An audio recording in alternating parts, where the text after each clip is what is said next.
when have we seen a sponsor come back to the table after, highest and best gets put out there? Yeah. So I found that very interesting.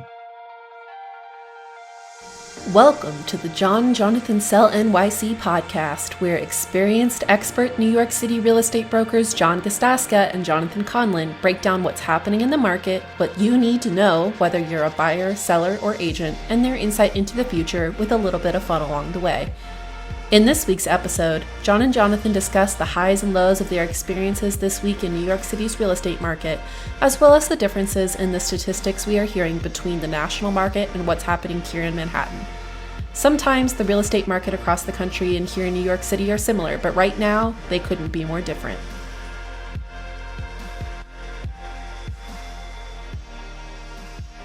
Welcome back, everybody. Hi, everybody. How you doing, John? Jonathan, I couldn't be better. Good. And yourself? I'm doing all right. Welcome back to our John and Jonathan Sell NYC podcast. Número 6. Mm-hmm. Seis. Sí, señor. Good. We're going to do today's all in Spanish. Español, sí. Except that I exhausted my Spanish vocabulary. So welcome back. Today, we're going to obviously talk about the market. And then the topic for today is to examine the New York City housing market and the national market at large, because we do hear a lot about national statistics, which, correct me if I'm wrong, John, I think it is a little bit different than what we're experiencing here in the city.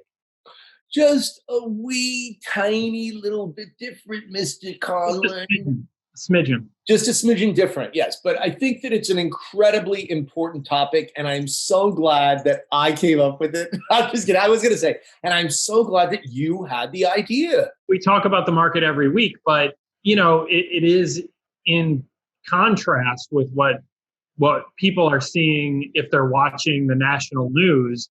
There are so many, like you said, so many different reports, so much information out. How is this not affecting New York City? Because New York City is on one side of the fence and the nation is on the other. And I would venture to say that not only New York City, but very large metropolitan areas. So before we go ahead and let's bring people up to date on our week, because I want to hear all about you, I just have to say one thing to you. This week, I think you've found your color. Oh, you like the orange? I have worn this before. It's one of the most handsome colors on you. That's your color. You're a fall or a spring.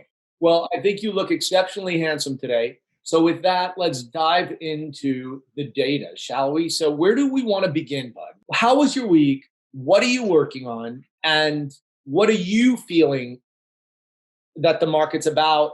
What are you experiencing? And I'll tell you my thoughts. There hasn't been not a big difference from what we touched on last week, but I think we'll dive a little bit deeper this week. Still very slow in terms of in-person showings. But I will say we had our signed contract this week on a deal. Excellent. Yes.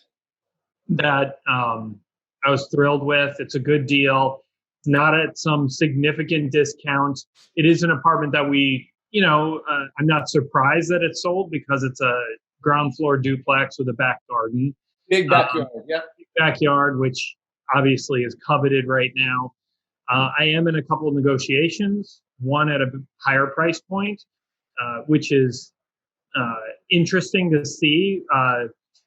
This particular buyer, client of mine, we made an offer on one building, and when we finally got down to brass tacks, the sponsor said, "Thanks, no thanks. This is where we're at." We said, "Okay, fine." That was maybe a week ago, and I got a phone call last night from the sales rep saying, "How about this number?" So actually bidding against themselves. Unfortunately, time is the biggest deal killer. We talk about that in our team meetings, and if you lose the momentum for these buyers, especially if it's somebody that has multiple options on the table, but even if it's something in an apartment or a home that one of our buyer has fallen in love with, if it drags on and on, the butterflies. The butterflies, they just it loses. Well, they fly away is what I mean. They fly away. They lose interest. They're butterflies. They don't have butterflies in their stomach. They have another apartment. They might even flutter. They flutter. You say you flutter. Exactly. They flutter away. You know what? I think I'm gonna delve into this flower. There's plenty of big apartments on the market. I thought it very interesting. I would hire you. When have we seen a sponsor come back to the table after, highest and best gets put out there? Yeah. So I found that very interesting. How about you? How was your week, Joe? Each day in our business, it's different. We can either latch on to the fact that that there is, that blanket statement, nothing's going on. I think it's extremely counterproductive. And one of the things that I think is extremely important for people like you and me and our team is to keep at the forefront of the fact that this is yet another real estate cycle, period. And you and I have I've weathered 4, you and I have weathered 3 different cycles together that at the time we were scared, we didn't know what we were doing, but what did we do? We did what we knew to do, and then we expanded, and we went above and beyond, and we simply plowed through it. We did what we could do when we could get our hands on things, let go of the results. Sometimes the business was stronger than other times, but the business always came around. I do think that this kind of market climate, unfortunately, will weed out a lot of real estate agents who simply cannot survive, period. And when you have 30,000 agents in New York City, I say that very lightly, but that there's simply people who cannot, that catchphrase, pivot in this kind of an environment. You asked me how my week was. We counseled one seller and we told him just that. The apartment has crickets. There's no calls and no requests to show the apartment. Well, based on what we're hearing within the context of our firm, there's more than likely 10 to 15% off of these asking prices, depending on the price points. The higher up you go, the more room for discounting. So if we were to reprice the home in COVID environment, we go at this price right now. And Mr. Seller, even at that price, the market may not respond. Clients who I was working with as buyers, we pivoted. Pat put them into a rental. Good for us. So we got them into a rental. They're very, very happy. That's great. I have my buyer, my low-end buyer who retreated. He couldn't take it. He was too nervous being in the co-op arena. And he has some issues here and there with his balance sheet, whatever. But he's got money. We're now going to look for condos for this guy starting on Monday. Second of all, my high-end buyer, who I've been with for 8-9 years, but I believe I'm going to nail him in something next Tuesday, whether it's a big rental or a big sale. So we have people who are slowly coming into the market, looking for the deal. We listed that beautiful rental now on the Upper West Side, turnkey rental, and we're continuing to list, and we're starting to get now good showings on a new listing, 1 bedroom with an outdoor space. Again, the outdoor space seems to be the coveted commodity in this market.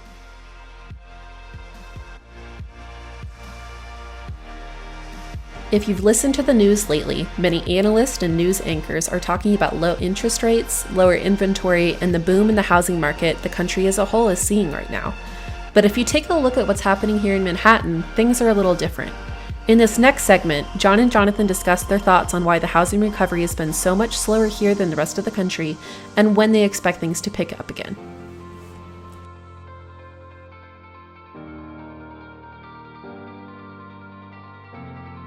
That leads me to talking about the topic for today, which is how does the national real estate market relate to the Manhattan real estate market? Does it have any bearing on our market? Does it not? Is Manhattan solely an island unto itself? Or are there patterns which could influence our market? And so with that, I'd like to just use an example and how we got to this topic, because you and I have been able to, through our coaching, hear concrete data from brokers from around the country. And unanimously, with the exception of certain metropolitan markets, housing is leading the economy out of this steep recession. When we have a second quarter numbers that are down 33%, it's the steepest drop in the history of record keeping. And then we have unemployment. We have millions and millions, 30 million Americans out of work. And we have more people slowly coming back to work and benefits that are drying up now. So there's all of this serious unemployment. And then the housing market is going like gangbusters. We have 3% interest rates, 2% if you take the ARM product.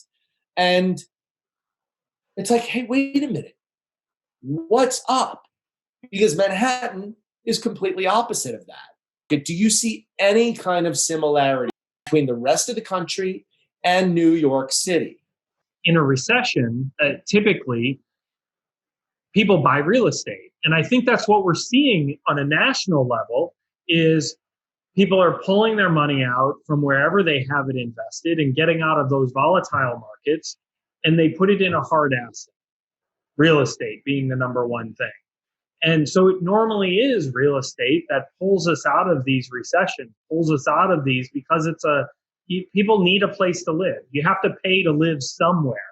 I don't think that necessarily applies in Manhattan real estate at all times because we have a lot of other factors that come into play. And one of the things that makes it less attainable is obviously the starting prices being so high, but then also with the co-ops and condos where you have to put 20 or 25% down in most cases also eliminates it truncates the population that can afford to do that. But I think seeing the national statistics, that makes much more sense to me than what's going on in Manhattan right now in one regard, but knowing all the other caveats that come into the Manhattan real estate world, I'm not surprised. I think a lot of it leads back to population density and the type of housing that we have. That's correct. That's the number one. And the biggest problem that we have right now is a pandemic that is transmitted through the air, through touch. So if you live in a very densely populated neighborhood or city, and not only is it densely populated, but you live you're in a vertical living situation, which is 95% of our housing here, where you have to share an elevator with somebody. It's not like you're living in row houses and you live right next to somebody. No, you got to walk through the same space to get to your space. Yeah. It only makes sense. And I think for me, it's the number one reason why Manhattan is outside of the realm of what we're seeing nationally. It's one of the biggest factors. So one of the statistics that is always tracked is called the absorption rate. The absorption rate is always in a factor of how many months it will take to sell or transact all of the real estate inventory that's on the market at any given time.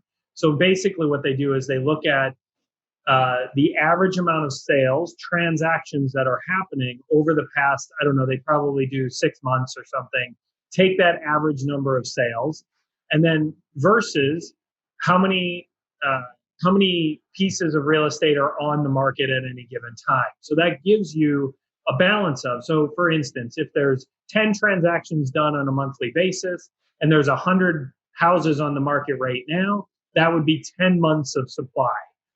So the absorption rate, if you look at the balance, right, between supply and demand, that's really what we're talking about with the absorption rate. A balance would be somewhere between, 6 and 8 months of inventory. That's what we want to strive for, to have that nice balance between the number of properties on the market and how many buyers are out there looking to buy and transact. So we're at about 7 months of supply for the co-op side and about 10.8 for condominium side, which makes sense because all of the new development inventory that's out there are all condominiums. So we talk about the mix, the overall mix of our inventory on the island of Manhattan is about 65, 70% co-ops and 30, 35% condos. That's the inventory altogether, not what's on the market at any given time. We have more condominium inventory because all those new development properties are all condominiums. So, but what's interesting is when you break it out by price point, and we mentioned this last week, the higher the price point you go, there's a lot more inventory. So at its peak, when you're north of 10 million, the condominium, there's 3 years of inventory on the market. In the peak, the national absorption rate was over a year of inventory on the market. Okay, so in 2009, 2010. Now, if you look at the graphs that we've looked at, we had obviously a demand, huge national demand went down immediately in April. And then what did it do? Then it started to creep up as soon as people, it was almost like it was as steep as the decline in the stock market. But then it started to, with more money flooded into the system, then the rates were just coming down, down, down, and people started to buy. As you had said, they pivoted. They said, we're getting out of the big metropolitan area. We're going to move the money, or we're going to leave the stock market and we're going to buy the hard asset. In June, the absorption rate is 4.7 months. So nationally, we have major amounts of shortage. Yeah. If you look at the smaller markets, you look at markets outside the metropolitan cities, New York, New Jersey, and Connecticut, everybody's on fire. There are multiple bids. It is a seller's market. So you need to list your home for sale. You are in a really good position. Well, I think one of the main factors in looking at New York City's market versus the national market as a whole is we have factors here that the rest of the nation doesn't have, right? The vertical living, the population density, et cetera. For the vast majority of the nation, that's unique. What's enticing and what's good to see is that it is happening elsewhere. I think we're just delayed to see it here. So I do think that's a positive thing. And we hear it from our clients. I mean, I know when I speak to all of my buyers that I was looking with pre-COVID, they're not telling me that they're not coming back to the city. Right. They're telling me we're not coming back yet. We will be back.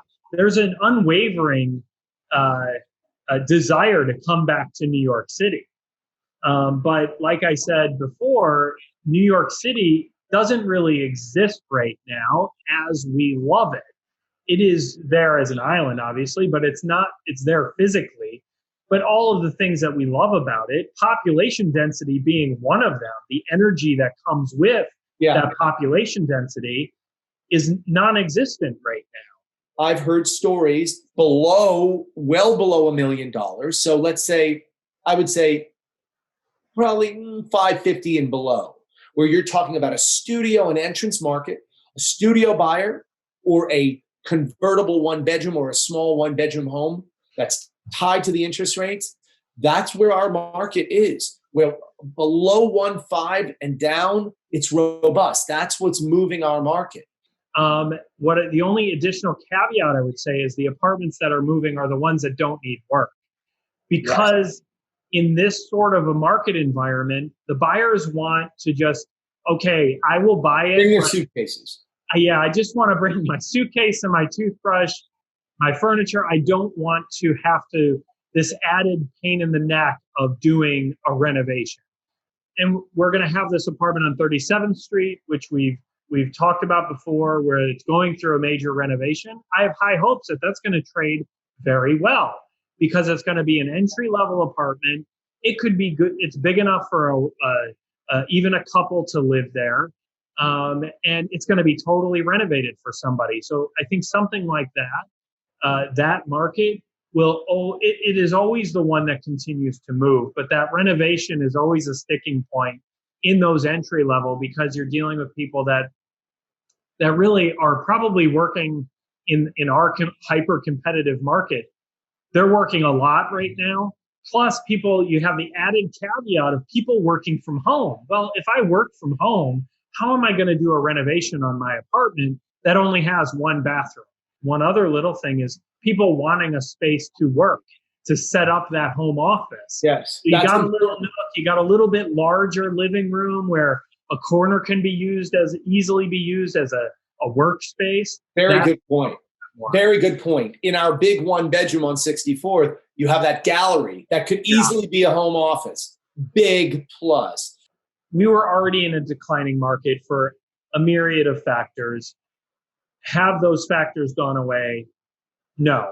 So overdevelopment, a lot of inventory out there, a lot of shadow inventory in the new developments. That's going to be a downward pressure on our market. Logic would dictate that the market's not going to just take off. It's going to be a slow recovery here. Are there elements out there that will help us move along? Yes. If those don't happen, like a vaccine in the next few months here, we're hearing by the end of the year, if that doesn't happen, will that have an effect? Yes. If there's a resurgence in New York, will that have a factor? Absolutely. It could even have a positive effect when we start to reopen again. Who knows? It is very challenging. But I do think that if we speak in generalities, I think it's going to get worse before it gets better. I'm not going to quantify it because I can't. But I would agree with you. The number of transactions is going to continue to be very slow. The prices, people want to be, buyers that are going to buy in this market are going to want to be compensated with lower prices in order to do those transactions, generally speaking. So that when the next quarterly figures come out, the Q3 2020 market reports and such, those numbers are not going to be good based on what we're seeing thus far. That will feed on itself. And that's why I say the market's probably the numbers are going to get worse before it gets better. The press sensationalizes the worst figures out there within New York. So I do think that we're going to see some dips. It will be, as you mentioned, it's going to be very much dependent on that specific market. It's going to be dependent on that specific apartment. So I don't know. At the end of the day, nobody knows what those quantifiable numbers are going to be, what those statistics are going to be. But I think generally speaking, we are going to see a continued slide. And then when it starts to recover, that's the thing, is when we really start to get back to it, which in my mind would put us into the spring season of next year, being my first educated guess on a hopeful, like very busy market. The market can turn very quickly in terms of just activity, because activity breeds activity.